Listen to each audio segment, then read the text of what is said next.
Hello, and welcome to episode 9 of Entr'acte with Julia.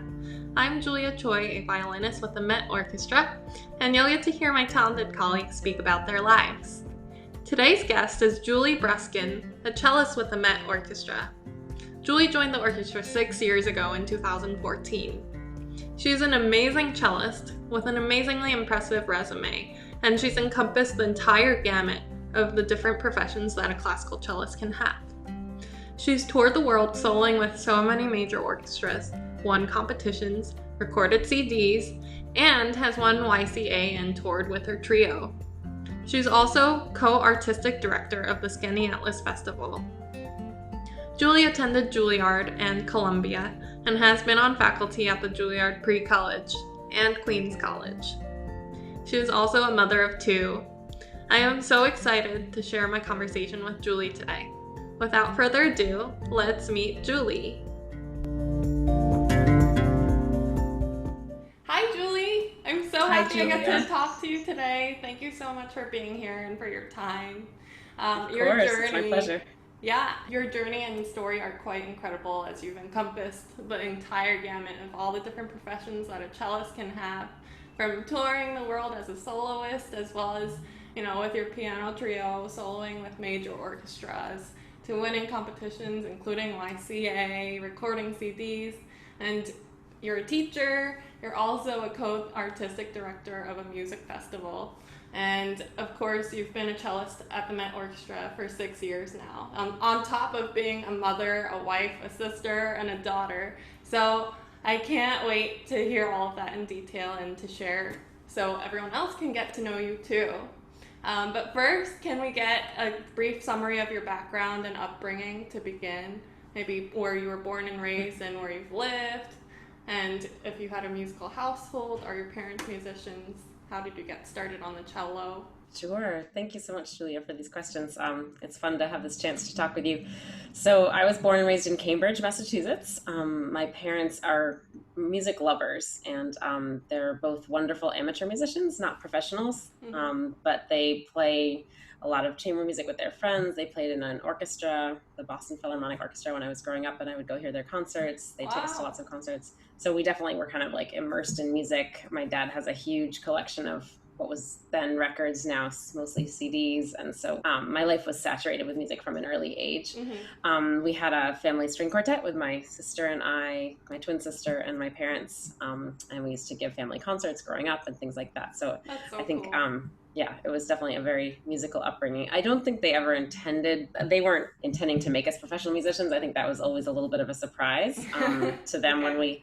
when we ended up going that route. But I think I'm really grateful that they were very supportive of that and very encouraging of us, even though that was not what they had done and not the choices they had made. So. Yeah, because your sister is a violinist also, right? Yeah, we've been really, really close my whole life, and it's been one of my great pleasures to be able to play with her in my trio, but all, growing up too. So. Yeah, I have a sister too, and she's 2 years younger than me, so she's not my twin, but everyone asks we're twins because we're always together, we always do the same thing, so I can relate. And there's just something comforting about being in the same household with a sibling who's also practicing the same amount and doing the same things and going in the same trajectory. So we also played some duets and trios together, not so professionally and profoundly but just time to time at school, and I'm always really grateful to have someone in the family that I can make music with. So I'm actually here in Dallas right now, I was telling you, but I'm visiting her, and she plays in the cello section here.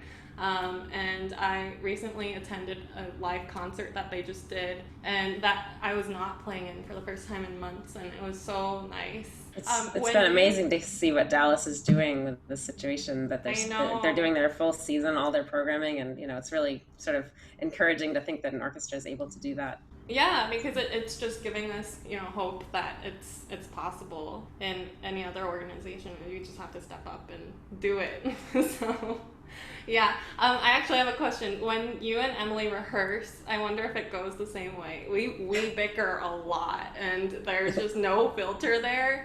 So it's so much quicker of a learning curve sometimes, but it's also, just no sugarcoating, and you just end up telling each other how it is. I wonder if it's the same way for you. You know, when you play with family, it's one of my favorite things to do. I play a lot with my husband now too. I think there's a huge advantage because you know each other so well. You know how you think, how you work. You know the trajectory of that person. You've been part of their life and part of both musically and personally, and so that gives you like a whole lot of information, which helps the process of playing together and makes some things really natural and easy, and you can anticipate each other. And it also means that you totally know what bothers someone or what Yeah. buttons to push if you want to. I mean, there's a whole lot of layers to understanding, and certainly we have bickered a fair amount. You can ask any person who's been in a group with us over the years. Uh-huh. But I think we do so with a great deal of mutual respect and understanding and knowledge that this is a relationship, as all Mm. long-term relationships are.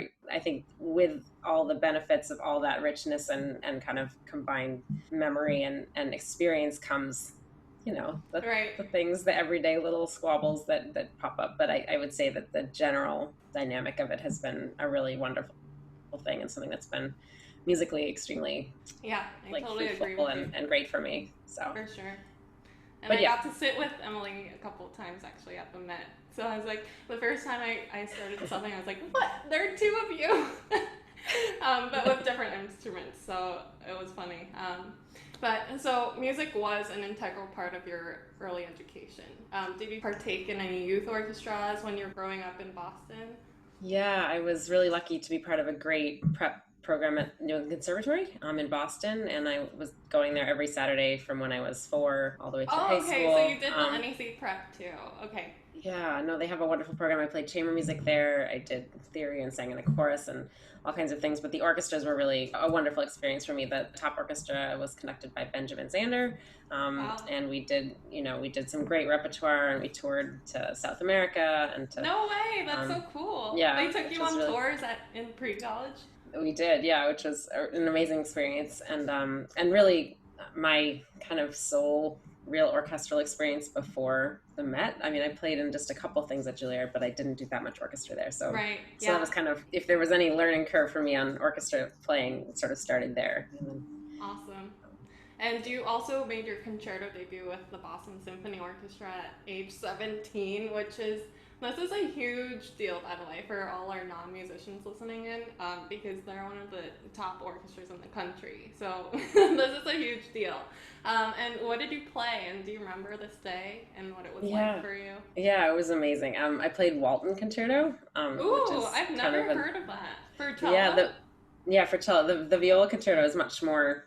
I mean, I think it's better known because there are not that many viola concertos, but I Yeah. really love the cello concerto too. And it was actually a kids concert, so they featured the winner of this. They had a concerto competition for musicians from Boston area, Hmm. and so the winner got to play in a kids concert. I'm not sure that Walton was like the ideal piece for a kids concert, but it was an amazing thing to play with that orchestra. It was Keith Lockhart conducting, which was fun, Oh, wow. and the musicians of the orchestra were just really lovely. The acoustic at Symphony Hall was it was Yeah.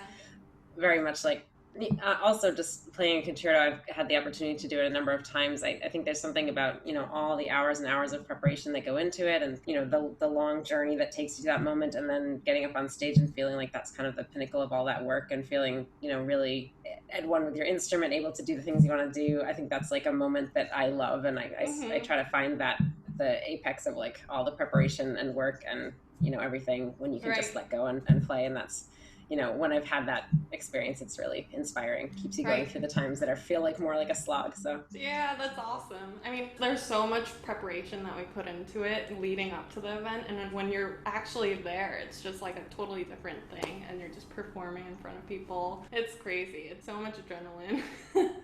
yeah, it's a But funny thing, as a musician, you kind of spend so much of your time. It's very, a lot of it's alone, isolated on your own in your practice room, working this way and kind of giving your own feedback. And then I think it's something we've been thinking about during this time of the pandemic very much, is like the degree to which the goal and the end result is supposed to be a communication with an audience, and that's like sort yeah, of everything comes together in that moment. And when you don't have that feedback, then it's it sort of changes the scenario. Right. But, I mean, we have it still, but we have to kind of imagine the audience's role in it. We have to. Right, yeah, it's definitely a two-way street, and the audience is so critical to our role as musicians. Yeah, I really miss it. So you went to college in New York City.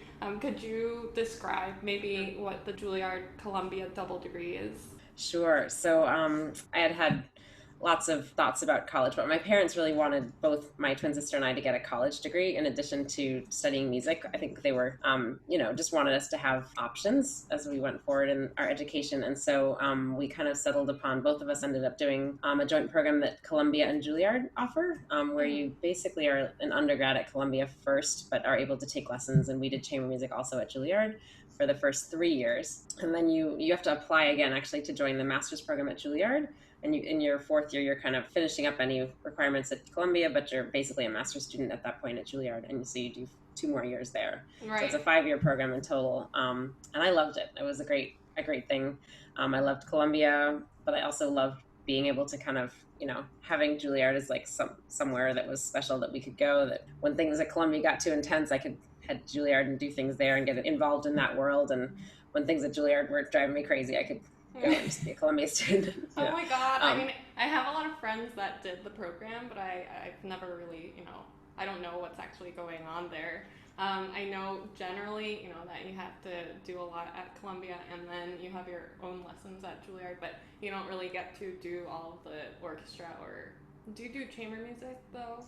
I did do chamber music throughout. Yeah, Okay. I was very lucky. My teacher, Joel Krosnick, was extremely supportive of the program. He thought it was great, and so if I had finals week or something, he was understanding.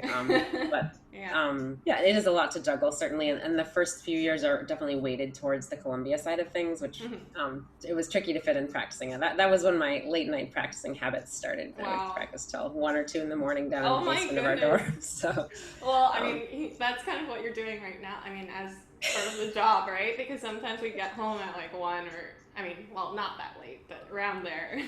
Sometimes when I have to play the ring cycle. Oh my goodness. I loved my time at Juilliard. By the time I started at Juilliard, I should backtrack a couple of years. In my sophomore year at Columbia, when I was doing the program, I formed my trio called the Claremont Trio with my twin sister Emily and pianist Donna Kwong, who I had met the summer before at the Taos School of Music, a music festival, a great one in Taos, New Mexico. So we formed this trio and we started playing together. About a year and a half later, we did this competition called Young Concert Artists, and we were extremely lucky to win it.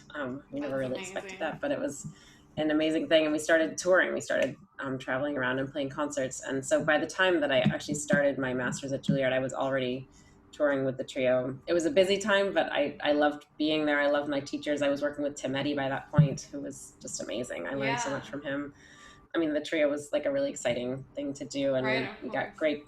We worked with some wonderful people. We worked with Yossi Kallerstein to start, and then Robert McDonald was really our kind of musical mentor for many, many years still. I think you studied with some of the people who are legends in their field, so including chamber music.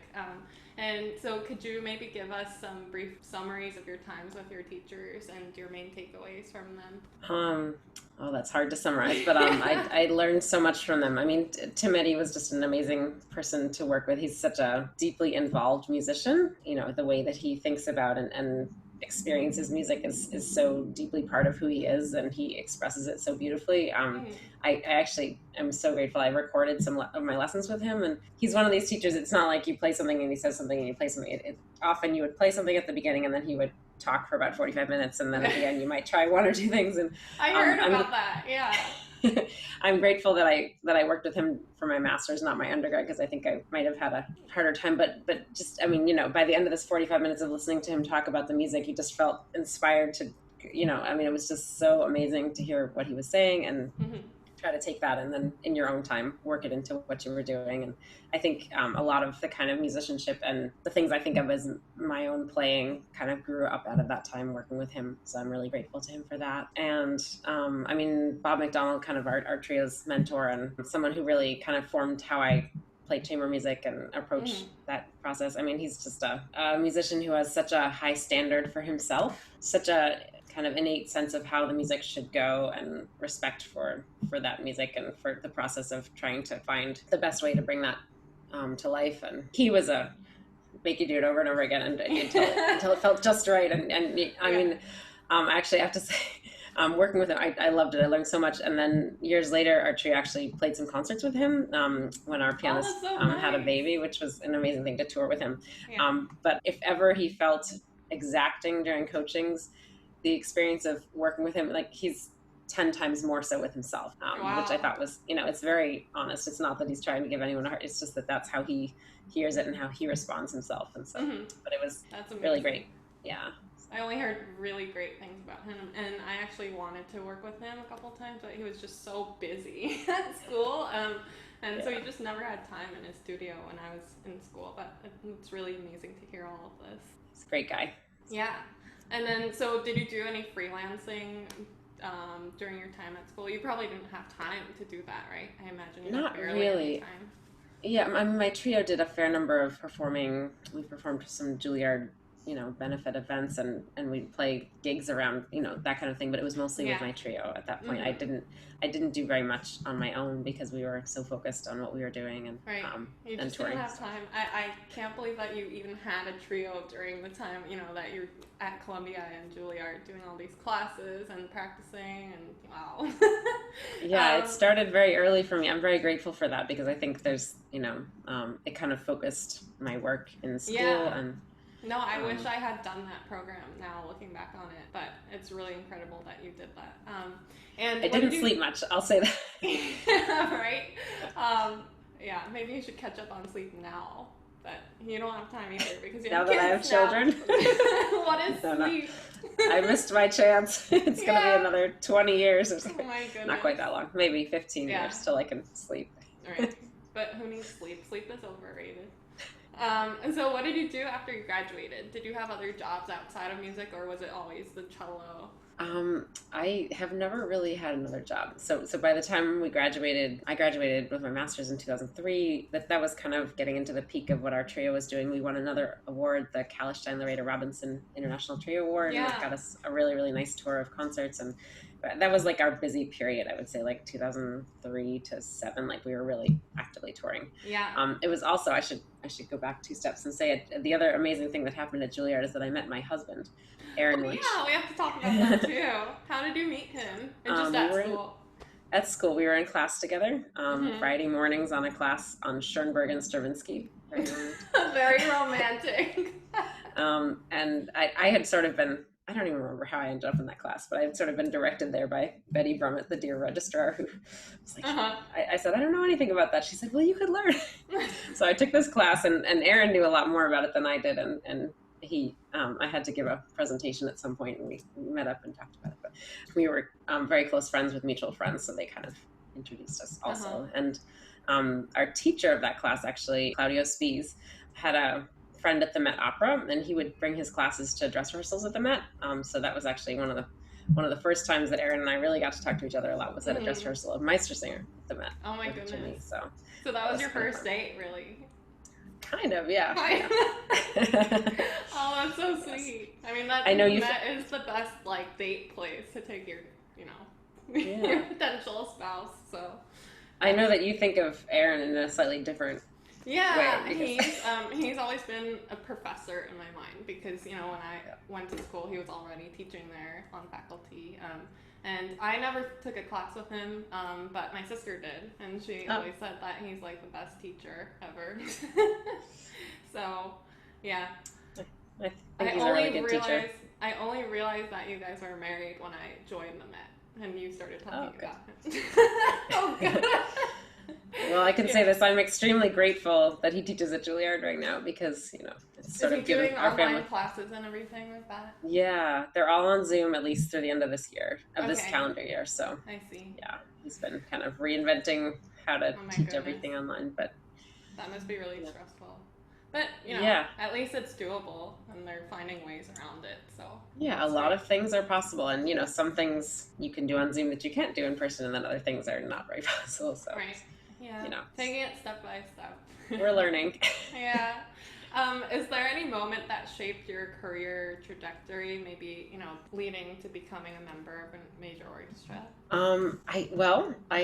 I was kind of a chamber music person for a number of years, and I loved orchestras. And actually, I should say my parents love opera, and they used to bring us to the Met with that. They went to the Met pretty often, and when I was in college, I would go a couple times a year with them to the Met, and I just loved it. I had some amazing, inspiring evenings there listening to opera. So, but I never crossed my mind at all that I would play there ever.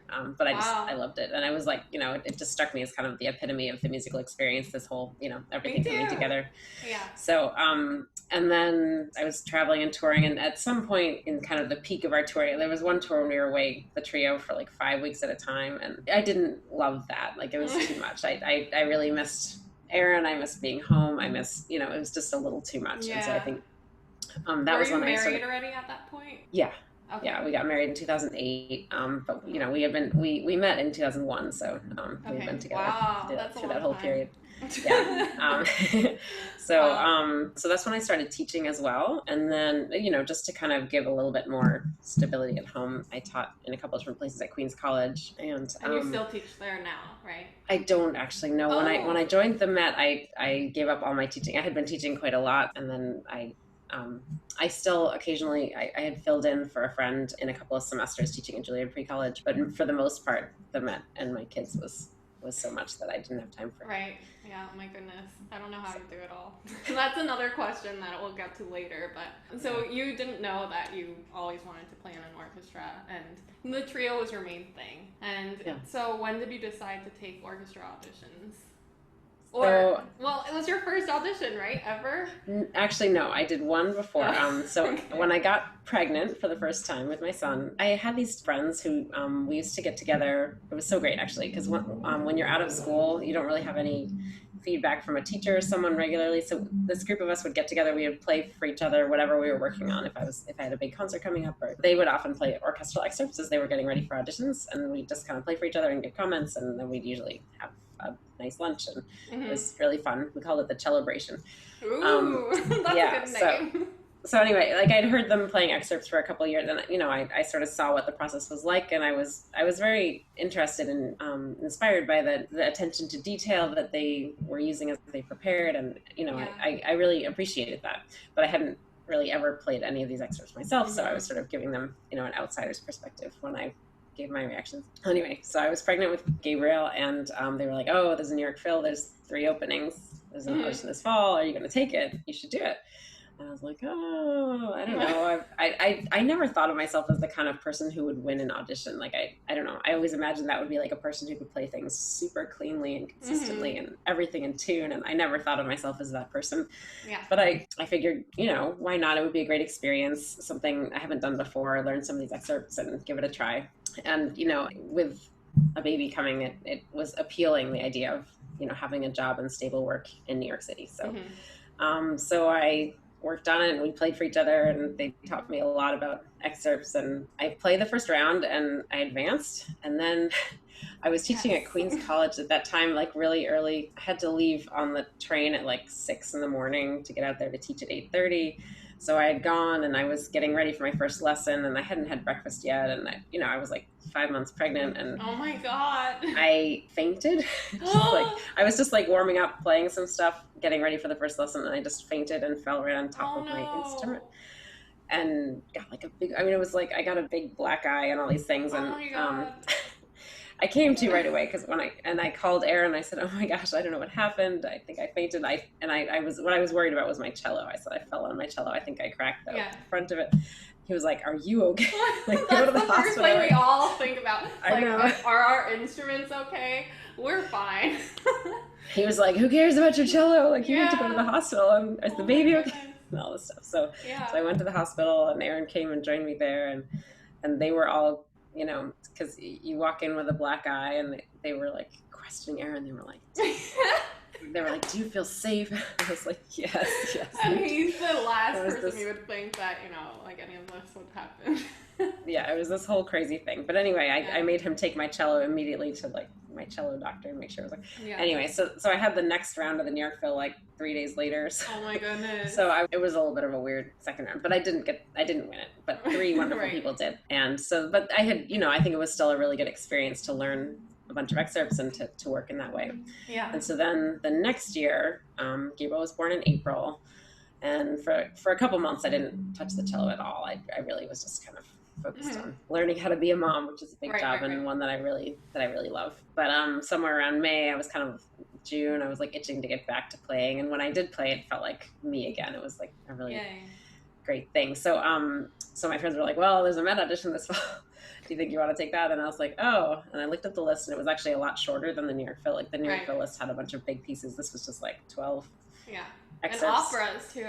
So it's really refreshing to see this list. Yeah, I mean, I think for a lot of people who kind of have taken a lot of auditions, the repertoire they know has a lot. It's great to play excerpts that they already know.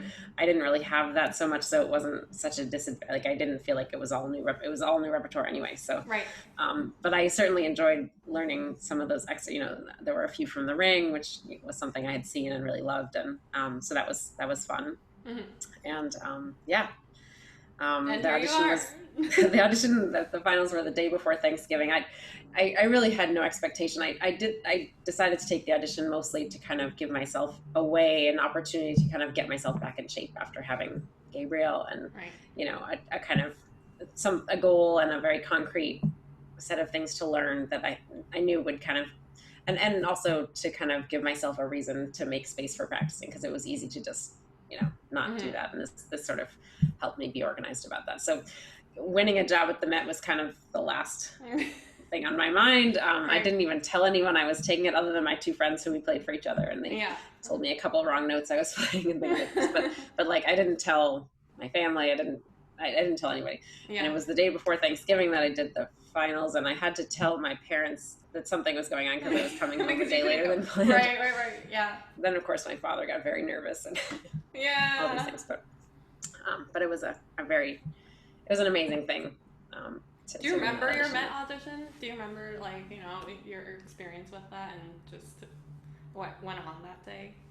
Yeah, I mean, I was kind of in a blur. I guess I had like a 6-month-old baby. He didn't like to sleep much. Like I was, it was just kind of being a mom, and this felt like kind of a luxury to be able to take this time and do this. Aaron was going to watch Gabriel for all these hours, so I could go down and take this audition. I had a quiet practice room to myself, and I could get ready. And it actually, I really enjoyed the process. And I don't know, but I was like pumping in our personnel manager's office in between. I don't know. It was like it was sort of surreal. So it was kind of an otherworldly experience. But I remember in the actual final just actually enjoying the music as I was playing it, which sounds really strange. And I think when I look back on it, I think I was really lucky to have no expectations about it. Like I see people going into auditions who want it so badly, or have been preparing, have been trying this for years, and I think at some point the level of expectations and wanting it to happen can definitely be an impediment to being able to play your best. And I think for me, I just was like happy to be playing the cello again, and being back in that state of feeling like I was really prepared and able to do what I wanted to do with the instrument, and that felt good after months of that's definitely a different perspective.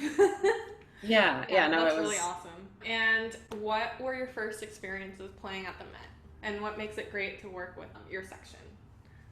It's such a great section. So yeah, no, I love my colleagues. I remember actually when I first met them at the end of the audition process, and they were just really a lovely group of people, and I was really excited to play with them. So Kingsley, our personnel manager, said, "Well, I could use you tomorrow night on Falstaff," and I said, so he said, "You can start as soon as you can." I waited till the beginning of January. I just gave myself about a month and a half to kind of try to get my son to learn to sleep through the night. Can you imagine playing the next day after you won the audition? It's just I don't know that anyone would do that, but and by the way, I was unsuccessful in getting my son to sleep through the night, but I did have a little time to get my head organized and buy some black clothing and things like that, and try to learn some operas. I remember I went and took out a whole bunch of big scores from the library and took them home with me. And, my first opera that I ever played was Fledermaus, actually, which was a nice, oh my goodness, kind of low key way to start, but really a fun piece to play. And but those first few weeks, I remember, the experience of opera is so different than anything I had done before. There's so many things to listen for. You're listening to yourself and what you're doing in your own part. You're listening to your section. You're listening to the full group around you. You're listening to the stage. I feel like in those early days, like as I learned each opera, I feel like there were like levels of awakening of like, at first I would just try to be with the cellos and play with them. And they were great. The people I would sit with were terrific and knew the repertoire so well. And I learned so much by kind of shadowing them at the beginning. And then I would start to become aware of sections around me and how we interacted. And oh my gosh, we're playing with the bassoons. And I get it. This is how they, and then all of a sudden it was like, then I could really focus on the singers as well. And that was just really exciting to be able to be comfortable enough with what we were doing to really hear and react to what was going on stage, because there's so many incredible artists who sing at the Met. So many incredible artists in the orchestra. Yeah. And then, the level of music making and the creativity, the great singers, it feels like each night they're doing it is a little different. They're kind of reacting in the moment. And it's very inspiring and exciting to be part of that. Yeah. But, so it's like, in your first few rehearsals of Bohème, you don't have time for that. You need to just kind of be right there in your section trying to coordinate with everyone else. To not land in any of the potholes. Yes. The first one at least. Yeah, but I totally agree with you, because I think as the time goes on and you get to play it more and more, every time it gets a little more comfortable and you hear so many different things. So I'm really grateful that we have so many shows in one cycle. And I'm really grateful to our colleagues who I would say are extremely understanding and supportive. And it never, I've heard stories of orchestras where you feel like people are waiting for you to mess up, and it never ever felt like that. I think everyone in the opera knows that mistakes happen for everyone, even when you've been doing it for many years, and someone might smile, but that everyone was always really nice about things. So and one of the first operas that I had to sub in and play, and they called me like 2 hours before and were like, can you come play tonight? And so I had never played Rigoletto before, and it was in the first violin section, and I had been playing in the seconds, and I obviously came an hour before the actual show time, and was like trying to read the music and do a little bit of scurrying passage work. Yes. And then Bruno walks in, because he's always early to all the rehearsals, and he was like, that's an F, you mean F sharp right there?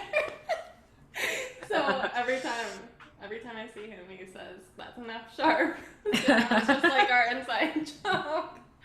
But so they're always so supportive and very understanding, and I'm really grateful for that. There was a cello audition actually being advertised before this pandemic chaos began, and that audition will happen at some point. So could you tell us what it's like to be on the other side of the screen, and what are some of the things that you look for in a cellist or whoever is playing when they're auditioning? And what are some of the qualities that you would want in a new person who might be joining your section? Sure. So I actually am the most recent cellist to join the orchestra. We haven't had a cello audition since I joined. Oh, wow. Okay. So I've never listened to cellists through the screen, but I have sat on other audition committees for bass and for harp and for some other things. And I find it to be really fascinating. I've learned a lot by listening to those auditions. One thing that always strikes me right away is sound, someone's basic sound, not just a beautiful sound, but whether their sound can show the different kinds of music that they're playing and kind of evolve and react to those things. So that's one thing. And just whether the musician seems to have a point of view and a perspective on the music, not just that they're playing it correctly. That's an easy kind of mindset to get into as you're preparing for an audition, or when you sit down behind a screen, you're not seeing people. It can feel like you're just trying to not mess up. And I think just not messing up is not enough. I want to hear someone who sounds like they're really involved musically in what's going on and have something to say with it. I think that's one thing that makes our orchestra really special and unique in many ways, is that, the degree to which the music is alive, and I think it comes from playing with singers and reacting to that. Everything's always telling a story. Everything's got meaning to it. And I think our orchestra does that extremely well. So I think I'm looking for someone who will be able to add to that and react to that storytelling aspect of what we do.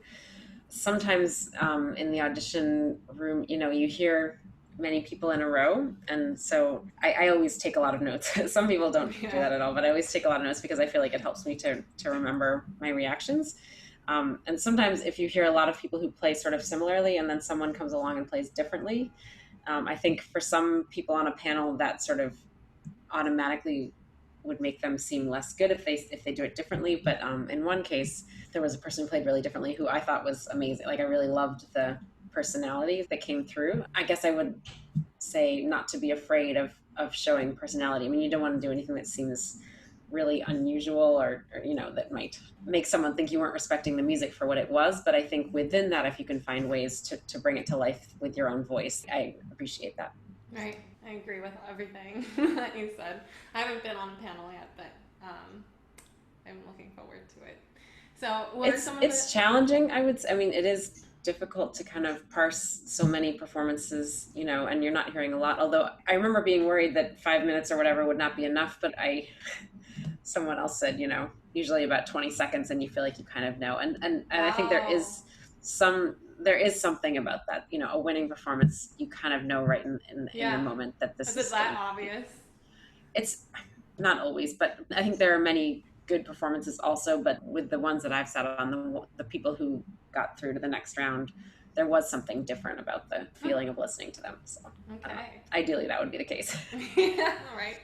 And what are some of the things that would make up your ideal section mate? Oh, well, I have many ideal section mates already. So, I think, someone who has all those qualities, who's a musician, who's really involved in what they're doing, who's listening, I think is the number one thing, probably, to themselves, to the people around them, in a way that, if you're really listening and reacting, then you blend together. And that's what allows a section to really play in a way that unifies the section, makes it sound like one voice. And that's what's really exciting when we're able to do that. It's, you could have a section of 8 terrific players, but if they don't really get inside of each other's sound and react and follow each other, then it can just, it feels like you can't do anything because it's always, you're dragging a weight behind you kind of. But if everyone's working into the same intention, really going with the group, then there's, I'm thinking of like some passages in the Ring where the cello section has like a long, big line to play together. And there's nothing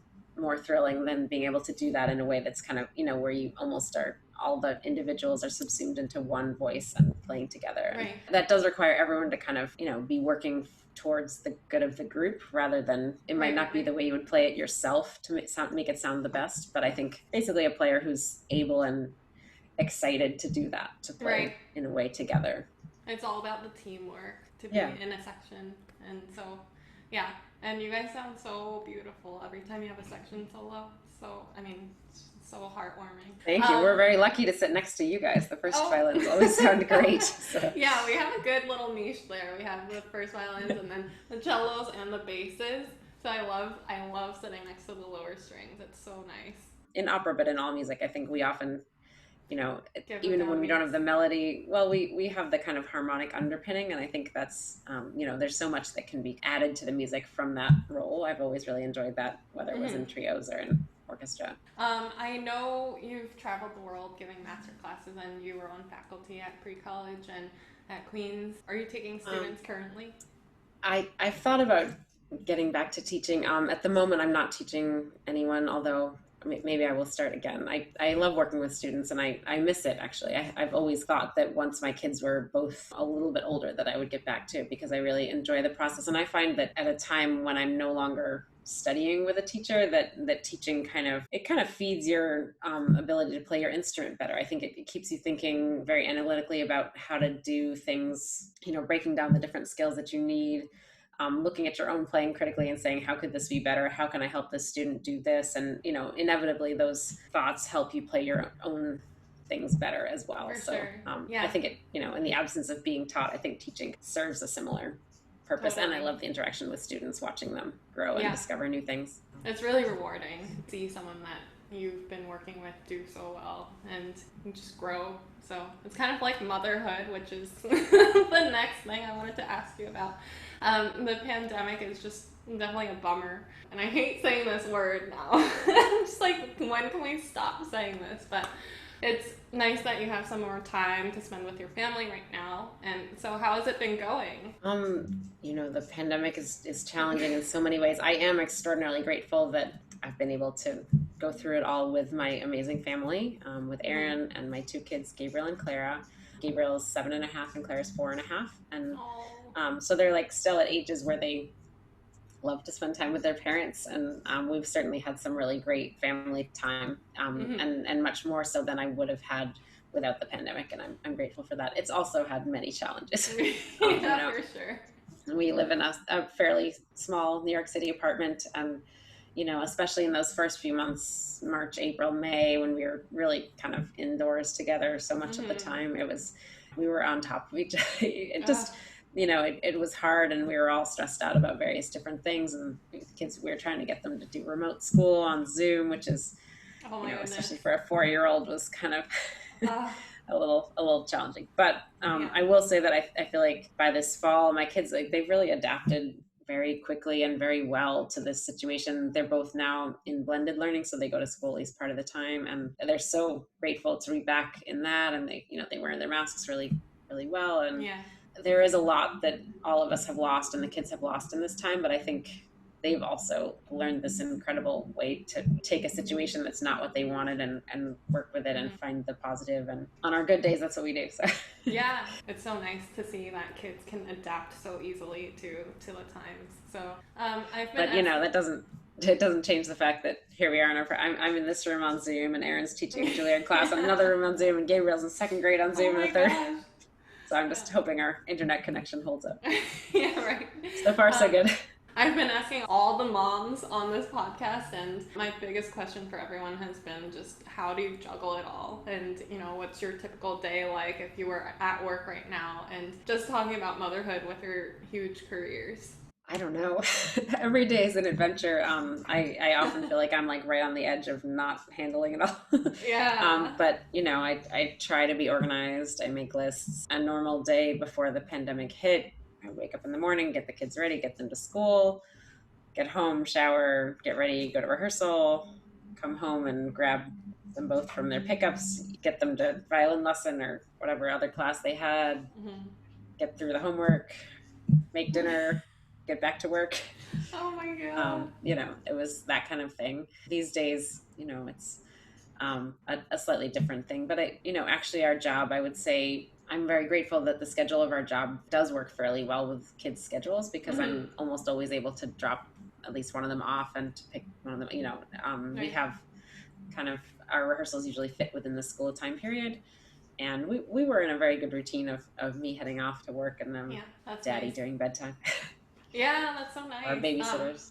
Because you both work, so it must be challenging. But it might work out really well, actually, because... Yeah, neither one of us has like a 9-to-5 kind of job, where we both have some flexibility and availability during the day, even though we also work at other times. I work a lot of nights and weekends and things.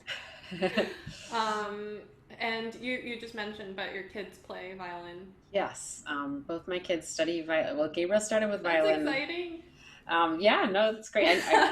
Violinists and cellists are very different. Yeah. But I think when Gabriel started at 4, he and I also felt strongly that he played an instrument that neither Aaron, because Aaron's a pianist and I'm a cellist, so we wanted him to have his own instrument. So violin was what he started. And then Clara, she's 3 years younger. From very early on, she would pick up his violin, or she just kind of always thought of herself as a violinist also, because she was kind of doing whatever he did. Yeah. And so then by the time it was time to choose an instrument for her, I had sort of thought, maybe she'll play cello, or Erin thought maybe piano, but no, she just she just wants to keep playing violin. Yeah, so she started on violin last fall. Yeah. Do you practice with them, or? I practice with both of them. Yes, that's I would exciting. Say that's one of the most challenging parts of the day. If not yeah. It's an amazing process to see them learn how to learn, really, I guess I would say. With their schoolwork, a lot of it happens away from the parents, or used to anyway. But with music, the kind of step-by-step layering up of skills, and something is hard right now, but if you do it this many times over the course of a week, it gets easier. Watching that, and the moment of discovery when actually they can just do something and it feels easy again, like that's a really exciting thing to watch them. Super exciting, yeah. Learn and to kind of, as a parent, be inside of their learning process. So that's been the positive end, and then other days just there's definitely a fine balance between the two, right? Yeah, and it's funny, like in certain times of this pandemic, when I was playing every day, operas and performing concerts and things, it was different. But now that like I'm not performing as much, to spend all this time and like to see, if my son's just like won't try hard, like if he just kind of going through the motions, I'm like, oh, I would love to be like playing, for me, it can be frustrating to watch him kind of blowing it off. Yeah. Like, oh, well, there's nothing I would rather do than try to play music really at the best level right now. So, but it's nice to see that kids have been so resilient during this time too. Yeah, I mean, I think the other thing is that, while we kind of hold the stress of the situation and the worldwide, we take on so much stress, and kids, I mean, they pick up pieces of that, and they certainly absorb a lot of it, but a lot of the time they're just kids. They just are themselves, and that there's a kind of freshness, and they're able to leave that behind often and just be themselves. And that, I think, has helped me a lot in this time. Great. To just sometimes try to just go with them where they are and think about what they're doing, and not try to leave behind for a few minutes worrying about the global health situation or election. There's so many things going on right now. I think just once the election happens, so much will be just off our, hopefully. I guess it could go both ways, but okay. But I know that you, for the past 6 years, you've also directed a summer music festival with Aaron in New York State. So could you tell us about that, and what sort of prompted you to start your music festival, and just the ins and outs of being a director? So this was something that Aaron and I have kind of dreamed about ever since early days when we met, was, because we each have a lot of professional activities in various places, but we wanted to do more things together. We've always loved playing together, and we play recitals here and there, but we thought, if we start a music festival together, we could invite all our friends and play together. And whenever we would be traveling, we'd say, this would be a good place for a music festival, or this, this kind of thing. But then it never quite all happened. And then in, it was 2014 actually, when we saw a job posting just on Musical America for artistic directors for the Skaneateles Festival, which we didn't start this festival. It had been around already for 35 years then. Wow. It's a great, lovely festival in the Finger Lakes region of New York State. It takes place during August for 4 weeks. And we read about the posting, and actually we knew the previous artistic directors, David Ying and Eleanor Freer. And David had actually reached out to us and said, you might consider applying for this. That's so nice. So we were, the more we read about it and heard about it, the more we were like, we really want this job. This would be great. So there was like a whole, there was a phone interview and then an application, and then we went up for a day. Like for the finals, they had a few candidates come up and do like a live interview with the board, and then a performance as part of it as well. So a lot.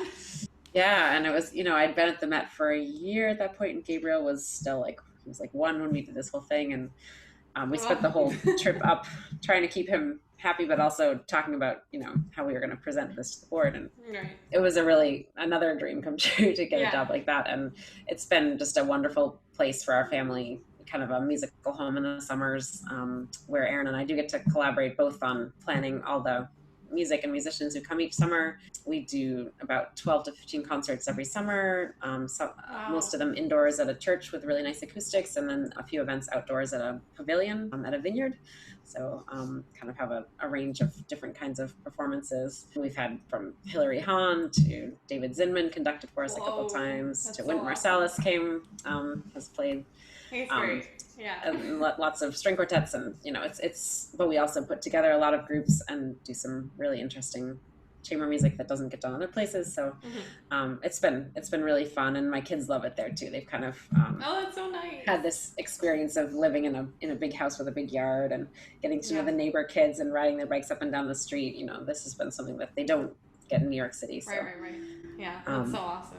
And what kind of goes into the brainstorming of programming of the music that you decide to showcase? Because this is something that you've been doing on the side, right now for the Met Orchestra to help the orchestra too?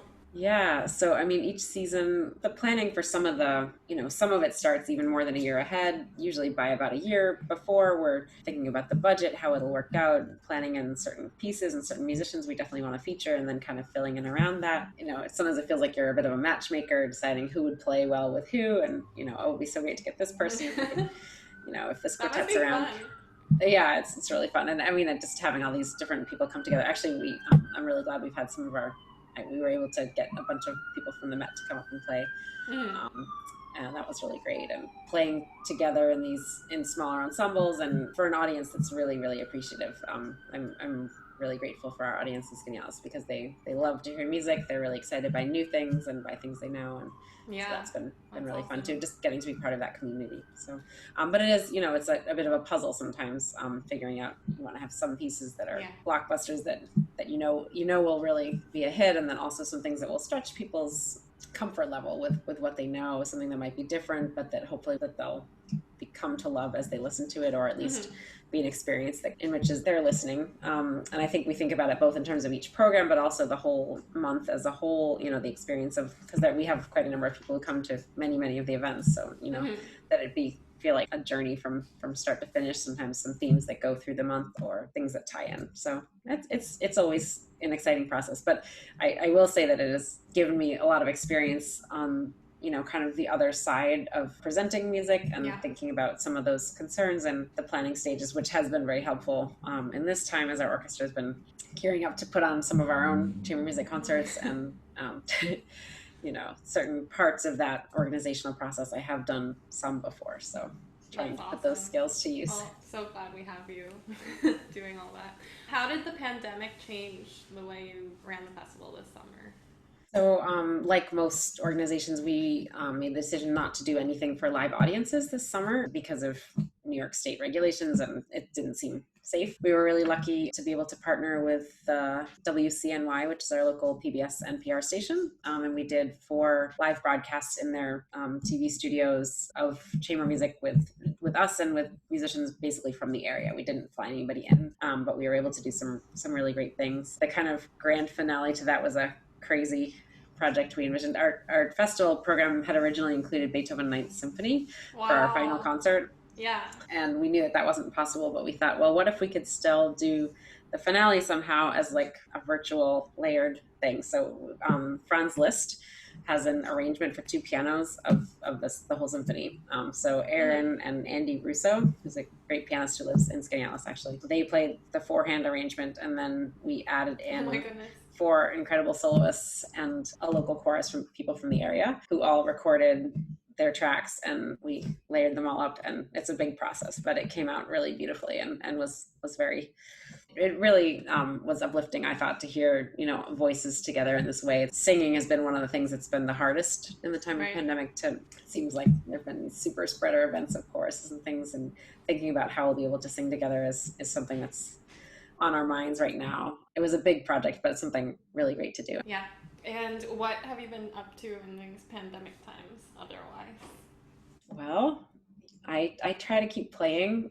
For me, I think the hardest days have been the days that I don't get to the cello at all, because somehow then I don't feel like myself. And, and it's hard. It's harder when you don't have performances, but I've been lucky to have a couple opportunities to record video things for broadcast, recitals with Aaron, actually more of that than we've had time for in other times, because we're lucky to be quarantined in place together. So yeah, that's so nice. I'm so glad you have someone to make music with in the house.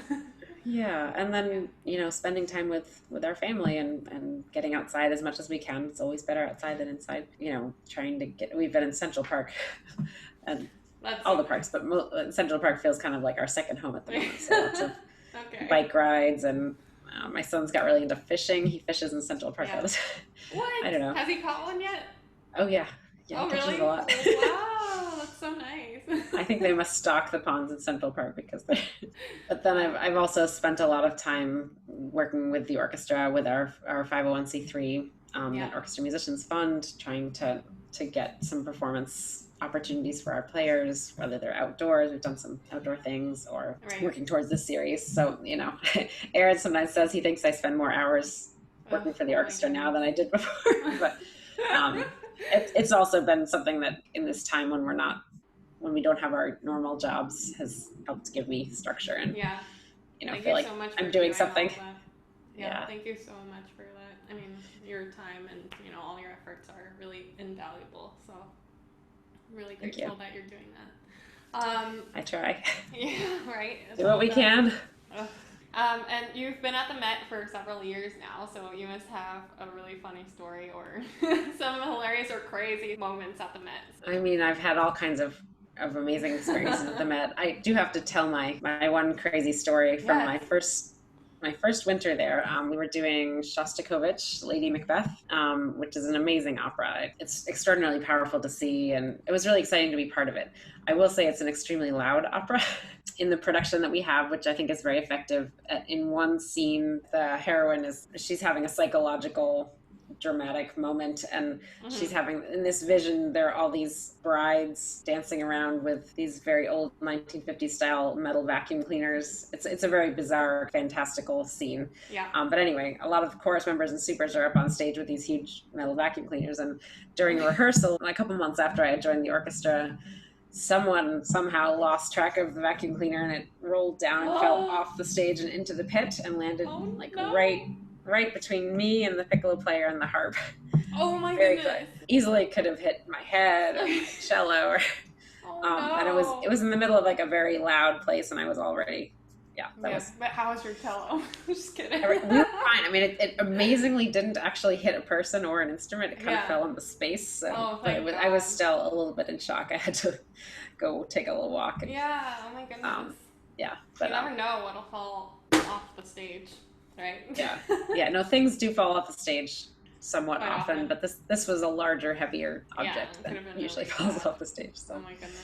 That's definitely a crazy story. I got a lot of text messages from my section, and I saying, "Are you okay? Sorry, this doesn't usually happen." And actually, the chorus member who was pushing the vacuum cleaner sent flowers and apologized. But I was fine. It wasn't. It was not heard off. So it seems like, I mean, this was your first season, right? These kind of things happen to everyone in their first season. Never know. Comes with the drama. Yeah. And this question is really difficult probably to answer, but what's your favorite opera to play, and what's your favorite opera in general? If you're out listening in the audience, what's your most memorable one? Oh, it's hard because we have such a great repertoire. I mean, we have so many amazing ones. I played Don Carlo in one of my first seasons, and Verdi Don Carlo, that's definitely one of the great ones. Otello also I love. There's so many great Verdi operas. I love The Ring, Dr. Demmering in particular. I haven't played Valkyria yet, but I love watching that one, and I'm sure I love playing it too. There's so many. I mean, I love playing some of the great Mozart operas. I love Pelléas. I love some of the Puccinis are just so much fun to play, and the music seems so, it kind of feels like it follows life in such a satisfying way. So I don't know. I couldn't choose just one, but everything. But I will say that I feel extremely lucky with the repertoire and getting to know it so well. It's intimidating at first because they're so long, the books are so thick to get through, and but as it becomes part of you, I think it's something I'm so grateful for. Yeah. And what do you miss most about playing at the Met? Oh, everything. I miss the music. I miss our college. I mean, it's a community of people, and I just, I miss seeing all those. I feel like I've been uprooted from my people, but also the experience of being in the moment and striving for excellence, of reacting to people who are so inspirational, our colleagues and the singers and the conductors, and I think that ability to play music at such a high level, to give audiences these experiences that, it's not just entertainment. It kind of raises our level of experiencing of our lives. And I think it's such a valuable thing. And to be able to offer that every night is just an incredible thing, and something that I miss more than I even thought I would. I knew I would, but, it sort of feels like a part of myself that's not there. It's very hard to be away from it. For sure. And what advice do you have for young people who are just starting a career in music, or, you know, still on the audition circuit, or just in general? Don't give up on music. We need music more than ever right now. And I think, you know, there are so many challenges in how we interact with our audiences right now. But I believe that music is not going to die out because of this. You know, we're going to find ways. Eventually, we'll get back into concert halls and the opera house. And I think now, but always, musicians, as they start off in a career, should be thinking creatively and open-mindedly about all the different ways to make music. I think for all of us, it's fruitful to think about all the different ways we could make music. You know, not, it might be with an orchestra job, but for me, it's been really wonderful to play in an orchestra and play some chamber music as well, and run a festival and do all kinds of different projects. I think it makes you a better musician. I think it makes your life more interesting, and it gives you options when the opera's not playing then to do something else. It's sort of the modern way, I think, that we don't just do one thing, but that if you can find in yourself your inclinations towards different kinds of projects, or whether it's recording, or people who've gotten really good at video editing, or working together to put together tracks to layer them properly to make a Beethoven Ninth finale, or, you know, things that you may not have imagined as you were in conservatory that you would do, but skills that can be extraordinarily useful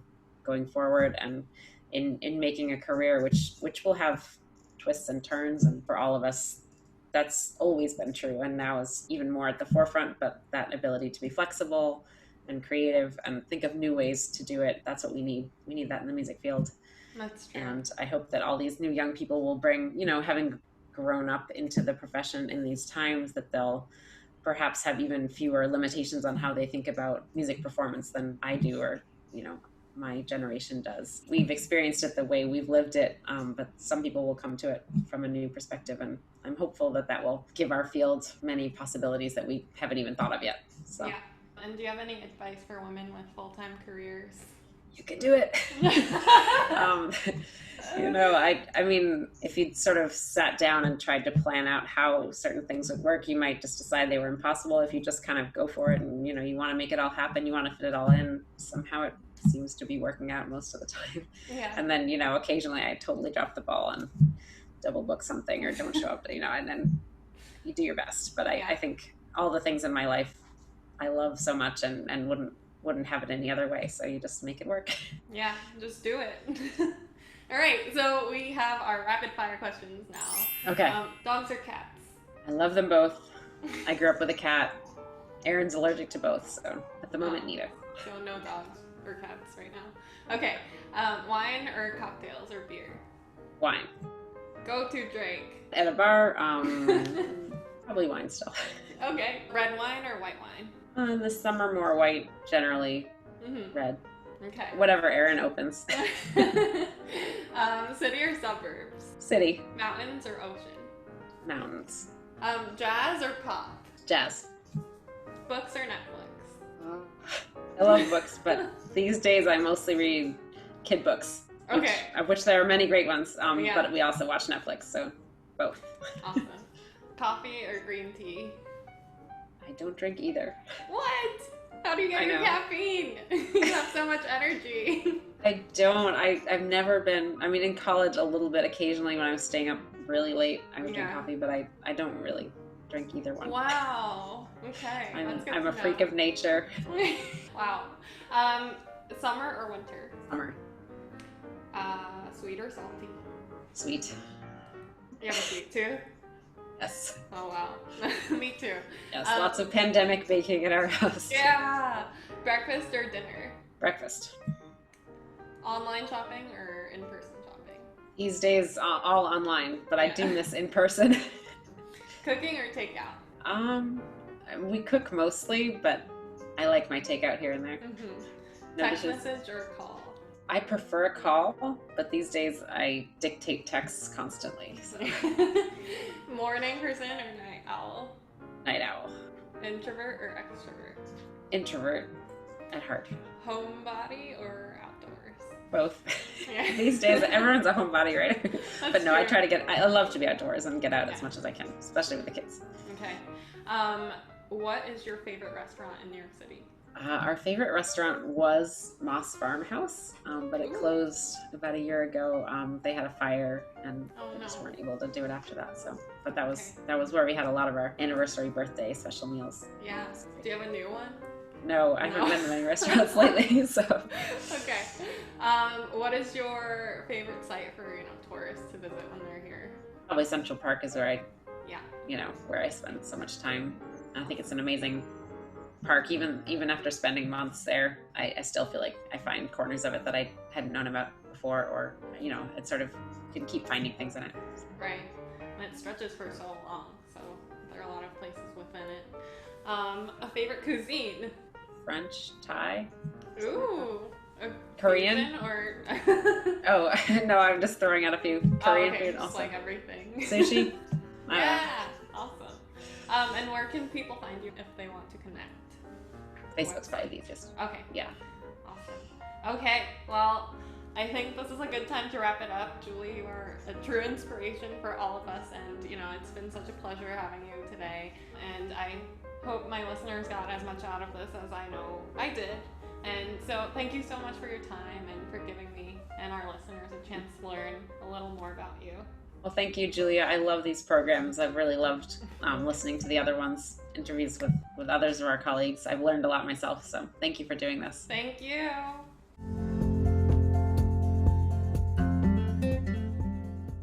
Thank you so much for tuning in to the 9th episode of Entr'acte with Julia. I'm Julia Choi, and my guest today was Julie Bruskin, who is a cellist with the Met Orchestra. That's it for today. I hope you had a great time learning about Julie. If you want to learn more about Julie, you can connect with her on Facebook at Julie Bruskin Wunsch. If you have a chance, please rate and review, hit subscribe to keep up with new episodes, and pass it along to a friend. Thank you so much again for joining. I hope you'll come back for more. In the meantime, you can check out juliachoiviolinist.com/podcast.